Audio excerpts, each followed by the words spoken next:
अस्सलामुअलैकुम फ्रेंड्स, आप मेरे चैनल पर पहली बार आए हैं तो प्लीज़ मेरे चैनल को ज़्यादा से ज़्यादा सब्सक्राइब कीजिए, लाइक कमेंट और शेयर कीजिए। एक राजा की दो रानियां थीं। उनकी एक रानी राक्षसी थी, पर यह बात किसी को मालूम नहीं थी। दोनों रानियों का एक एक बेटा था। अच्छी रानी के बेटे का नाम कुसुम और राक्षसी रानी के बेटे का नाम था अजीत। दोनों में बहुत मेल था। राक्षसी रानी के मन में काला था, वह रक्त पिशाचु थी। दोनों भाइयों का प्रेम उसे एक आंख नहीं सुहाता था। वह हमेशा इस ताक में रहती थी कि कब सौते के बेटे को मारकर उसके नर्म मांस का शोरबा बनाकर पिएगी। उसकी मंशा को उसका सगा पुत्र बहुत अच्छी तरह समझता था। अंततः वह कभी कुसुम का साथ नहीं छोड़ता था। गुस्से से राक्षसी रानी दांत पीसती रहती थी। मौका न मिलने से वह दुष्ट त्रुटि ढूंढती थी। अपनी दृष्टि शक्ति से मौत का खून चूसती रहती। फलते अच्छी रानी दुर्बल होती गई और एक दिन उसने बिस्तर पकड़ लिया। 2-3 दिन में उसका देहांत हो गया। सारे राज्य में शोक छा गया, परंतु असली कारण किसी को समझ में न आया। राक्षसी रानी कुसुम को तो सताती ही थी, अपने पुत्रों को भी उसका साथ देने के लिए धिक्कारती थी। एक दिन अजीत ने कुसुम से कहा, भैया जानने दीजिए, हम लोग उनके पास और नहीं जाएंगे। उन लोगों ने उस राक्षसी माँ के पास जाना बंद कर दिया, परंतु राक्षसी माँ का अत्याचार फिर भी जारी रहा। अजीत अपने दिल को कड़ा कर सब सहता रहा, पर नरम दिल वाली कुसुम धीरे धीरे सूखता गया।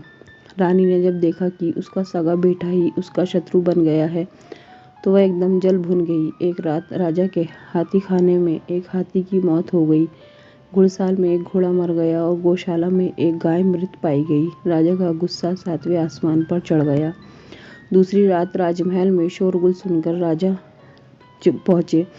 तलवार लेकर अपने कमरे से बाहर निकले। सोने के पलंग पर अजीत और कुसुम सोए थे। एक बड़ा राक्षस कुसुम को उठा लाया। इससे पहले कि राजा कुछ करते, रानी ने अपना एक केश तोड़कर राजा पर फेंक दिया। राजा वहीं जड़ हो गया। उसकी आंखों के सामने राक्षस कुसुम को खाने लगा। राजा की आंखों से अश्रुधारा बह निकली, पर वह उसे पोंछ नहीं सका। उनका शरीर थर-थर कांप रहा था, पर वे बैठ भी न सके। रानी अट्टहास कर उठी। अजीत की नींद टूट गई। उसने देखा कि कुसुम भैया पास में नहीं है। वह हड़बड़ाकर उठा। उसने देखा कि रानी का हाथ का बाल कंगन झमझम कर रहा है। कुसुम भैया को राक्षस खा रहा था। क्रोध से उसका शरीर जलने लगा। वह दौड़कर वहां पहुंचा। राक्षस के सिर पर एक जोर का घूंसा मारा। राक्षस हाय हाय कर चित्कार उठा और सोने का टुकड़ा उगलकर भाग गया। रानी ने देखा कि यह तो अनर्थ हो रहा है। अपना ही पुत्र दुश्मन बन गया। क्रोधाग्नि में जलती रानी अपने ही पुत्र को चबाने लगी। तभी उसके गले से लोहे का एक टुकड़ा गिर पड़ा। हतप्रभ होकर वह उछल पड़ी और सोने और लोहे के टुकड़े को लेकर छत पर चढ़ गई। छत पर राक्षसों की भीड़ थी। उनमें कुछ कह रहे थे, खाऊंगा और खाऊंगा। कुछ कह रहे थे, अपने देश जाऊंगा। रानी बोली, मैं यहाँ रहूंगी, तुम लोग अपने देश जाओ। झुंड बनाकर राक्षस अपने देश की ओर जब भागे तो उनके धक्के से राजभवन का शिखर टूट गया। पेड़ पौधों की डाली टूट गई। नदी के जल में उत्ताल लहरें उठी और राजा का हृदय कांप उठा। जली भुनी रानी अपने कमरे में आई। उसे कहीं से भी चैन नहीं आ रहा था। रात के कांटे नहीं कट रही थी। अंत में उसने अपनी जादुई आराम छड़ी और जिराम छड़ी को जला दिया और आसमान में उड़ती हुई एक नदी के किनारे उतरकर एक बांस वन में एक स्थान पर सोने के टुकड़े और लोहे के टुकड़े को गाड़ दिया। फिर निश्चिंत होकर वह घर लौट आई। दूसरे दिन राजा यह देखकर हैरान रह गया। पूरे महल में जगह जगह हड्डियों के ढेर, रास्ते में भी संतरे हड्डियां बिखरी हुई थी। पूरे देश में राक्षसों ने आतंक फैला रखा था। राक्षस का कोई मार्ग नहीं। जब लोगों ने सुना कि राक्षसों ने राजपुत्रों को भी खा लिया है, तो सब झुंड का झुंड बनाकर राज्य छोड़कर भागने लगे। राजा जड़ हो गए। उनके राज्य में राक्षस छा गए। नदी किनारे बांस वन में एक किसान बांस काटने गया। एक बांस को चीरने पर उसे 2 अंडे दिखे। उसे समझ नहीं आया कि वे सांप के अंडे थे या किसी और प्राणी के। अंततः उसने अंडों को फेंक दिया। अंडे टूट गए। लाल रंग के अंडे से एक लाल रंग का राजपुत्र और नीले रंग के अंडे से नीले रंग का राजपुत्र प्रकट हुआ। माथे पर मुकुट, हाथ में नंगी तलवार लिए दोनों राजपुत्र वायु वेग से वहां से चले गए। डर से किसान मूर्छित हो गया। जब उसे होश आया तो उसने देखा कि लाल अंडे का खोल सोने का और वह नीले अंडे का खोल लोहे का बनकर वहां पर पड़ा हुआ है। किसान ने लोहे वाले खोल से अपने लिए एक हंसिया और सोने वाले खोल से अपनी पुत्र वधू के लिए एक बाजूबंद बना दिया। दोनों राजपुत्र चलते चलते एक राज्य में पहुंचे। वहां बड़े बड़े राक्षसों से लोग डरे सहमे रहते थे। राजा रोज मंत्री नियुक्त करते पर राक्षस उन्हें खा जाते एवं एक परिवार के लोगों को खा जाते।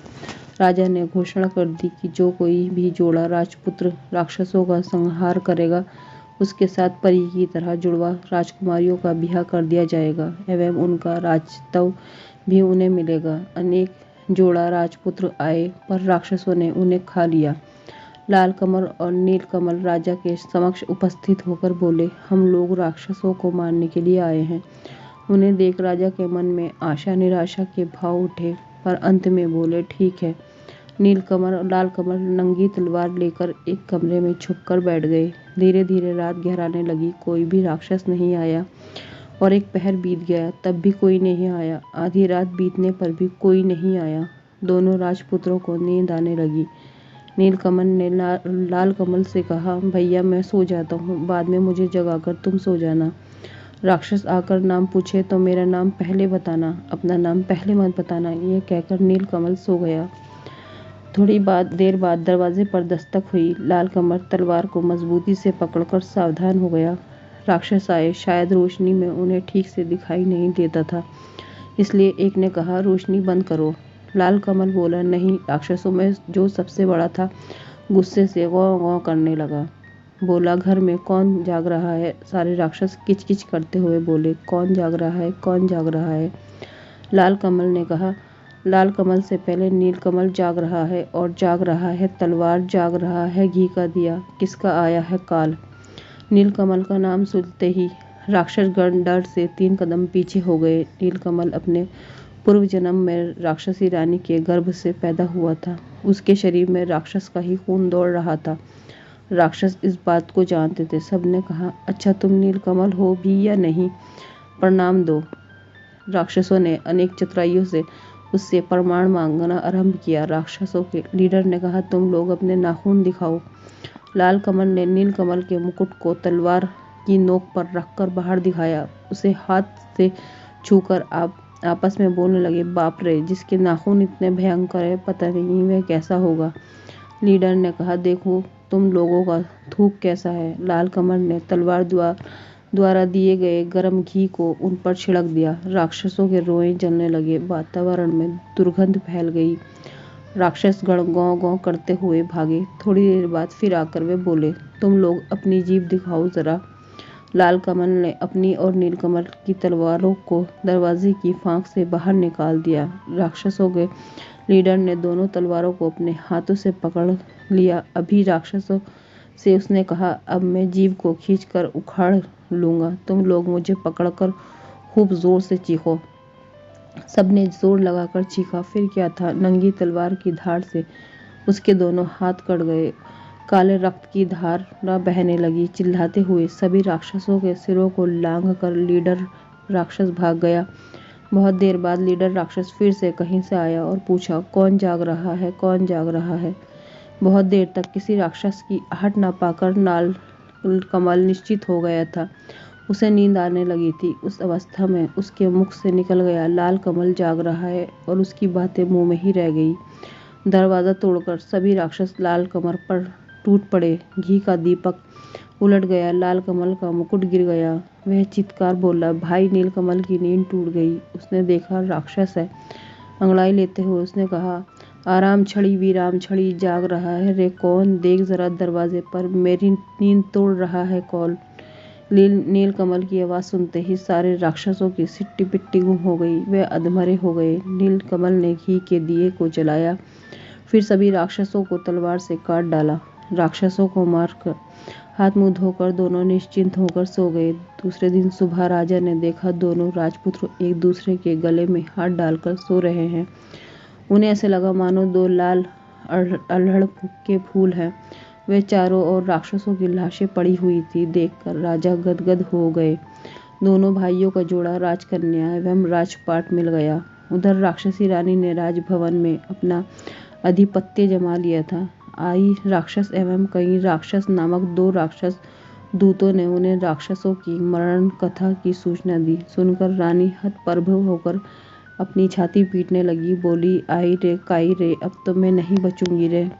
राक्षसी रानी के कहने से आए काई दोनों राक्षस दूत सिपाही का वेश धारण कर नीलकमल एवं लाल कमल की राजसभा में गए और बोले, छाती में कील, पीठ में कील, हमारे राजा को जब तक राक्षसों का सिर का तेल नहीं दिया जाएगा उनकी बीमारी दूर नहीं होगी। लाल कमल नीलकमल ने कहा, ठीक है, तेल ला दूंगा। नई तलवारों में धार देकर दोनों भाई एक जंगल में पहुंचे। एक विशाल बरगद के पेड़ के नीचे विश्राम हेतु बैठे। पेड़ पर एक बेगम्बी पक्षी का घोला था। बेगम्बी बेगम्मा से कहा, काश कोई दयालु व्यक्ति होता जो अपने 2 बूंद रक्त से हमारे बच्चों के प्राणों की रक्षा करता।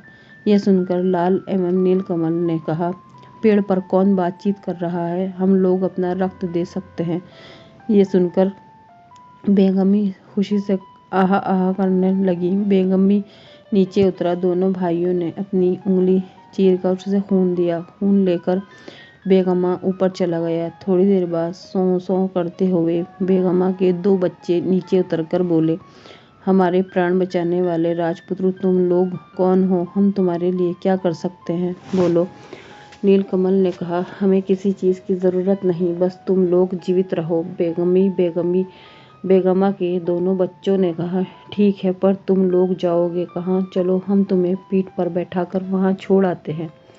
दोनों राजपूत उनकी पीठ पर बैठ गए। देखते ही देखते तीव्र गति से वे हूं हूं कर उड़ने लगे। नदी, नाले, जंगल, पहाड़, चंद्र, सूर्य को पीछे छोड़ वे शून्य में उड़ने लगे। 7 दिन तक, 7 रात तक लगातार उड़ने के बाद 8वें दिन वे एक पहाड़ पर उतरे। पहाड़ के नीचे मैदान, मैदान के उस तरफ राक्षसों का देश। नीलकमल ने कुछ उड़द के दाने चुनकर लाल कमल के कोंछ में रखते हुए कहा, लोहे की उड़द चबाने के लिए वे कहेंगे तो इसे चबाना। उसके बाद वे आगे बढ़ने लगे। मैदान को पार करते ही राक्षसों के एक दल ने उन्हें घेर लिया। वे चिल्लाने लगे, हाउ माऊ काऊ मानसू गध पाऊं, पकड़ कर खाऊं। उन्हें देखते ही नीलकमल ने चिल्लाकर कहा, नानी माँ, हम लोग आए हैं। तुम्हारा नीलकमल गोद में उठाकर हमें ले चलो।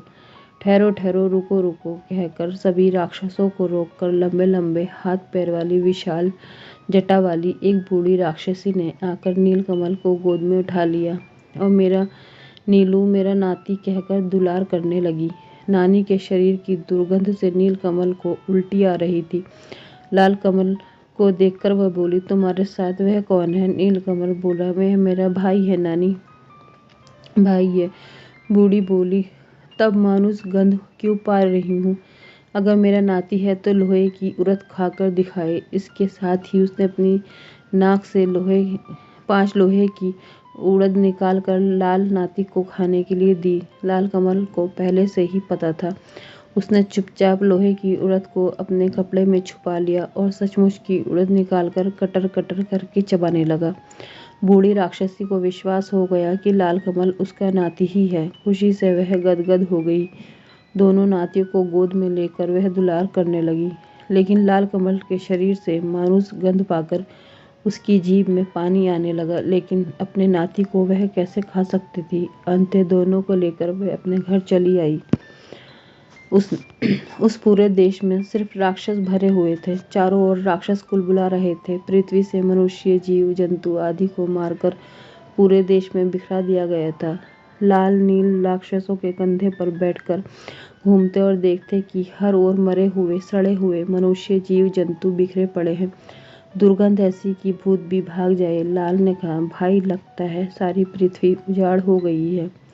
नीलकमल चुप रहा, लेकिन उसने मन ही मन ठान लिया था कि पृथ्वी को अब इन राक्षसों से बचाना होगा। जब रात गहरी हो गई तब सब निशाचर राक्षस अपने बाल बच्चों के साथ समुद्र पार सभी राज्य में उत्पात मचाने, मनुष्य जीव जंतुओं को मारकर लाने के लिए चले गए। तब नीलकमल लाल कमल को साथ में लेकर राजमहल के दक्षिण की ओर स्थित एक कुएं के पास पहुंचा। वहां उसने लाल कमल से कहा, भैया मेरे कपड़ों को पकड़ो। कपड़े देखकर नीलकमल कुएं में उतरकर एक तलवार और एक सोने का डिब्बा लेकर बाहर निकला। डिब्बे को खोलते ही जीवन काठी एवं वरण काठी नामक एक ततैया और ततनी बाहर निकले। जीवन काठी में राक्षसों के प्राण एवं मरण काठी में उस रानी राक्षसी के प्राण बसते थे। नीलकमल ने जीवन काठी को अपने पास रखा एवं लाल कमल को मरना काठी थमा दी। जब दोनों ततैयों के शरीर में हवा लगी तब राक्षसों को घबराहट होने लगी। पृथ्वी पर जल पड़े राजा के देश में राक्षसी रानी नींद में लुढ़क गई। पृथ्वी पर गए राक्षस तेज कदमों से नदी पर्वत लांघकर लौटने लगे। यह देख नीलकमल ने जीवन काठी ततैया के 2 पैर को तोड़ दिया। सारे राक्षसों के दोनों पैर टूट गए। दोनों राक्षस हाथों के बल तेज गति से आगे आने लगे। यह देख नीलकमल ने ततैया के बाकी दोनों पैर भी तोड़ दिए। सारे राक्षसों के दोनों हाथ कटकर गिर गए। हाथ नहीं, पैर नहीं, फिर भी सारे राक्षस हाउ माऊ काऊ सात शत्रुओं को खाऊं कहते हुए लुढ़कते हुए आगे बढ़ने लगे। तब नीलकमल ने तलवार से जीवन काठी नामक उस ततैये के सिर को काट दिया। इसके साथ ही सारे राक्षसों के सिर कटकर लुढ़कने लगे। बूढ़ी राक्षसी का सिर छिटक कर नीलकमल और लाल कमल के पास आकर गिरा। नीलकमल और लाल कमल ने उस बूढ़ी राक्षसी को एक नए कपड़े में बांधा और रणकाठी नामक ततैये को सोने के डिब्बे में डालकर बेगमा बेगमी को पुकारा। 3 माह 13 दिनों के बाद दोनों भाइयों के पैर अपने देश में पड़े। सर्वत्र उनकी जय जयकार होने लगी। नीलकमल और लाल कमल ने कहा, कहाँ है वे सिपाही लोग, दवा ले जाओ। लेकिन वे सिपाही नहीं, राक्षस थे। वे लोग उसी दिन मर गए थे। नीलकमल एवं लाल कमल ने छाती में कील, पीठ में कील वाले राजा के देश में अपने सिपाहियों द्वारा राक्षसनी का सिर भिजवा दिया। सिर को देखते ही राक्षसी रानी अपने वास्तविक रूप में आ गई और गुस्से में लाल पीती हुई अविलंब नीलकमल और लाल कमल के राज्य में पहुंच गई। लाल कमल ने मरण काठी नामक ततैया को सोने के डिब्बे से बाहर निकाला और उसे देखते ही रानी राक्षसी ने के प्राण उड़ गए। राक्षसी रानी के मरते ही जड़ हो चुके राजा का रोग भी दूर हो गया। स्वस्थ होने पर राजा ने सारे राज्य में ढोल पिटवाया। प्रजाजनों ने आकर पूछा, हाय हमारे राजकुमार अजित और कुसुम कहाँ हैं? राजा ने भी दीर्घ श्वास छोड़ते हुए कहा, हाय कहाँ है मेरे पुत्र? तभी राजभवन के बाहर ढाक ढोल बजने लगे। थोड़ी ही देर में नीलकमल एवं लाल कुसुम एक दूसरे गले में हाथ डाले राजा के सम्मुख उपस्थित हुए। राजा ने पूछा, क्या तुम लोग मेरे अजित और कुसुम हो? प्रजागण एक स्वर में बोले, हाँ हाँ यही है, हमारे अजित और कुसुम हैं। उसके बाद दोनों राज्य एक हो गए। नील कुसुम और लाल कुसुम इलावती और लीलावती के साथ दोनों राज्यों में शासन करते हुए सुखपूर्वक रहने लगे। फ्रेंड्स, आपको मेरी कहानी पसंद आई है तो प्लीज़ मेरे चैनल को ज़्यादा से ज़्यादा सब्सक्राइब कीजिए, लाइक, शेयर और कमेंट कीजिए। और मेरी कहानी सुनने के लिए आपका बहुत बहुत शुक्रिया। अल्लाह हाफिज़।